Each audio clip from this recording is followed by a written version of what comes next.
Item 6.11 is a motion to receive and file September 2020 paid invoice report.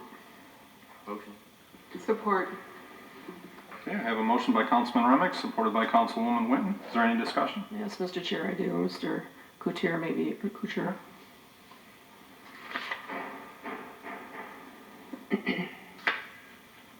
I have a question on page 40. Good evening, everyone. Page 40, so Page 40. Councilwoman, okay. The number is 5511.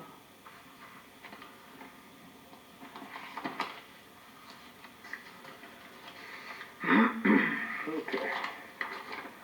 Vendor number is 5511, okay. 5511, yep. Go right ahead. Page 40. Let me get it enlarged here so I can see them. It is the one with the GFL. I had a question on it.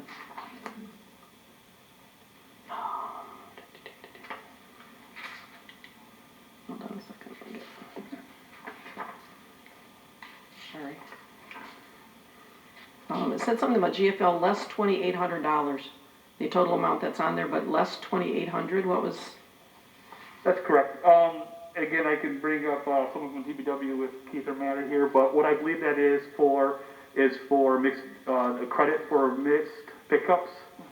Sorry, credit for missed pickups Okay. that I believe was a topic of discussion at one of our previous council meetings, but I'm almost 99% sure that's what that $2,800 reduction was for. Okay, I thought maybe that's what it was, but it was only 2,800. I know we had talked a lot more, I'm looking the wrong way, talked a lot more than just It 2,800. definitely should be a lot more, I agree. Right, okay. But that's what I was wondering, if that's what it was. Okay, that's all I had, thank you. Is there any other questions? If not, all those in favor say yes. Yes. All opposed say no. Motion carries. 6.12 is a motion to receive and file the September 2020 budget performance report. Motion to receive and file. Support. Okay, I have a motion by Councilwoman Cross, supported by Councilman Bazura. Is there any discussion? If not, all those in favor say yes. Yes. All opposed say no. Motion carries. Item 6.13 is a motion to approve budget amendment number 2020-002 dated October 20th, 2020. Motion to approve. Support. Okay, I have a motion by Councilwoman Cross, supported by Councilman Bazura. Is there any discussion?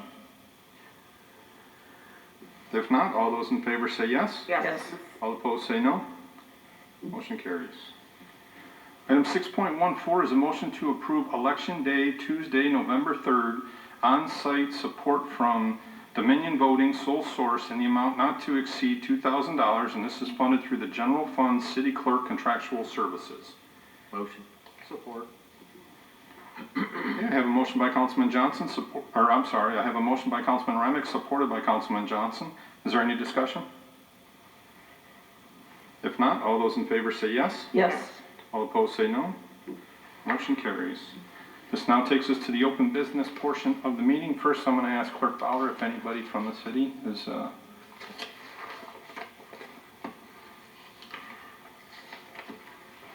Okay. If the mayor or anybody on council has anything they'd like to discuss, I have a couple things if nobody else. Councilwoman Pats? First of all, I just want to say kudos to those people who are working at Heritage Park. I was just talking to Guido before the meeting, and the gentleman who is doing the painting, especially at the museum, his name is Alex, is awesome. You know, it'd be nice if we could put him on our payroll. That would be really nice. But yeah, you guys are all, whoever is doing the work is doing an excellent job. I know they're working on the schoolhouse, working on porches and things like that. So as they say, the Heritage Park is a gem of the city, and they're going to be making it shine. So I really appreciate that a lot. Also, I have a question, and I don't know who could answer this, but in regard to campaign signs, when there is no sidewalk, and so how far from the street up are the signs allowed to be? I know back when I was running, mine was taken at one time because it was not the length of, so I don't know if it's 10 feet, is it 15 feet? You know, do you go by the edge of the road? Do you go? I think it goes, Mayor, do you know the exact? I don't have the exact answer. I know there was a specific distance in there. I was going to defer to Clerk Bauer. I don't know if you know off the top of your head.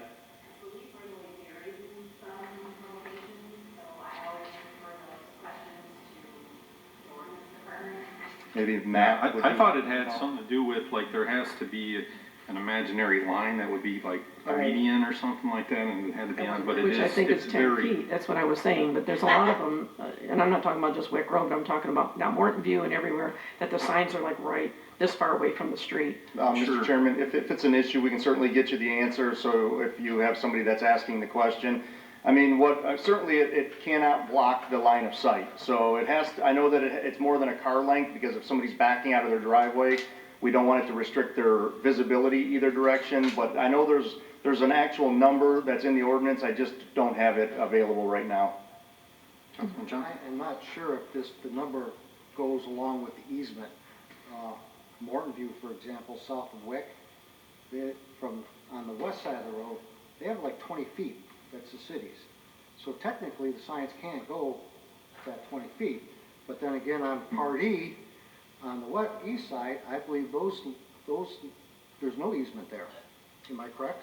You're correct, but there still is a distance that they have to be set back by. From the road. Correct. So it don't cause accidents. Right. Treasurer Toko's raising her hand back there, so she must know.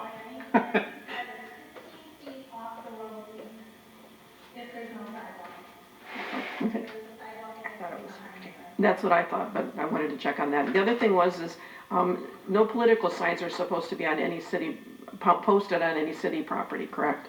Mr. Chairman, before you go to that, could you just repeat what she said, because people watching at home can't hear her, so, It or was Michelle, do you 15 mind? feet from, 15 feet off of the road easement if there is no sidewalk. okay, 15 feet off of the road easement if there's not a sidewalk. If there is a sidewalk, it's on the sidewalk Yeah. closest to your house, not towards the street. Correct.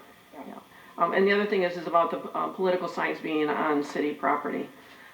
There was an incident, and not an incident, there was an event that happened at Heritage Park.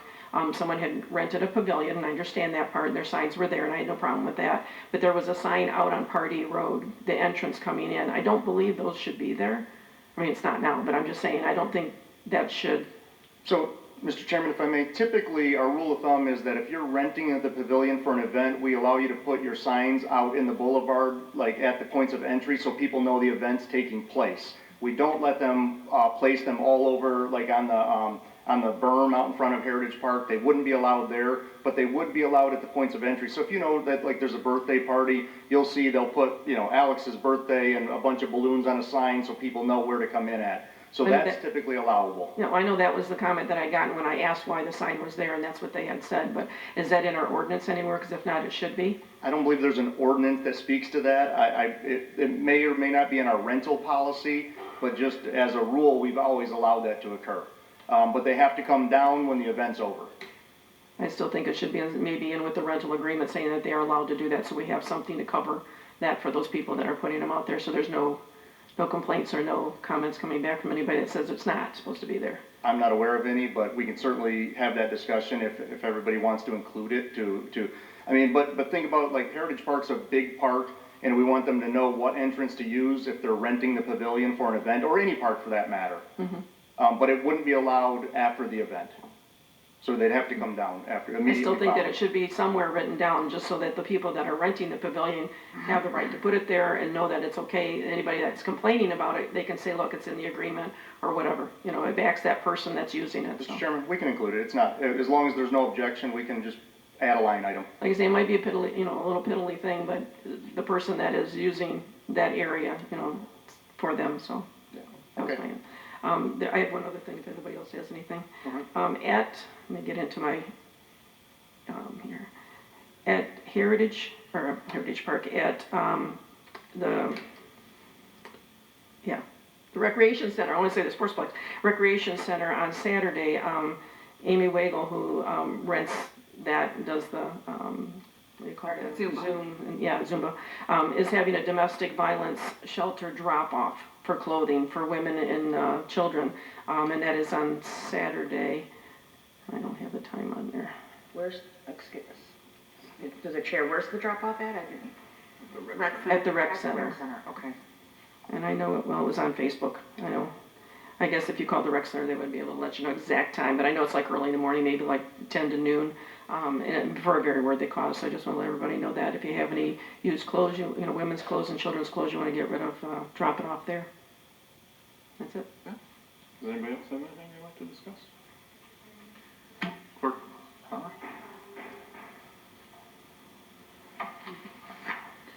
Got one of 500 updates on the election. Mr. Chairman, the November 3rd council meeting will be held on November 4th at 6:30 PM. So everybody make your notes, you're not going to want to come to City Hall on November 3rd. Just a bit of information, we've issued 15,181 absentee ballots and we've received 8,762 back. That's roughly 57%. So they're coming in like gangbusters, frequent drop-offs. They can be turned in all the way till Tuesday at 8 PM. Okay, great, thank you. Thank you. Okay, anybody else? Mayor? Mr. Chairman, thank you. Just one more reminder.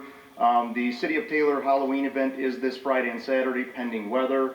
Encouraging everybody to look at all the city events coming up. They will all be ticketed events with time slots. I know we're starting to get calls this week that people that were not aware that this was a ticketed event.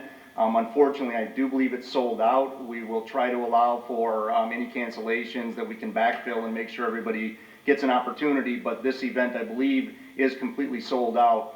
By the end of the week, we'll have the formal announcement with the Blue Water Technologies agreement that you all approved last meeting. That will also be ticketed, so just a reminder, please, if you want to attend the events, especially with the COVID rules, we just have to do things differently. So everything will have time slots and will be ticketed. So if residents are interested in attending, there will be a discount for them. So for that event, they can get it at a little bit of a lower price.